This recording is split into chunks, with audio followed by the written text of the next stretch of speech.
እንዴ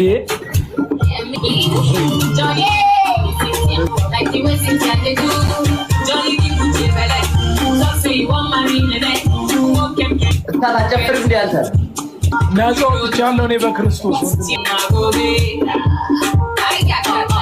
እነዚህ ነው ሶስቱንም ጨለማ ስለወረሳቸው እኮ አሁን የጨለማው ዓለም ነው እየተገለጠ ያለው በእነሱ ውስጥ። መጽሐፍ ቅዱስ ላይ ማንም በእግዚአብሔር መንፈስ ካልሆነ በቀር ኢየሱስ ጌታ ነው ሊል አይችልም ተብሏል።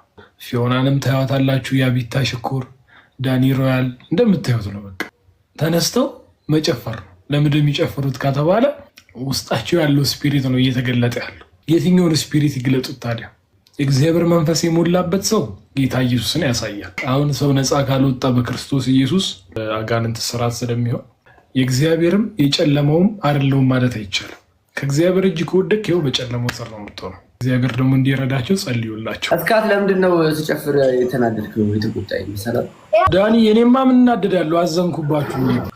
ከፊት ለፊታችሁ ትልቅ ሞት አለ ወንድሜ። ሞትም አይቀርም እኮ ታዲያ አይደል እንዴ? ኦልሬዲ ሞታችኋል እናንተ። ሰው በክርስቶስ ኢየሱስ ካልሆነ ዳኒሻ ሟች ነው ኦልሬዲ።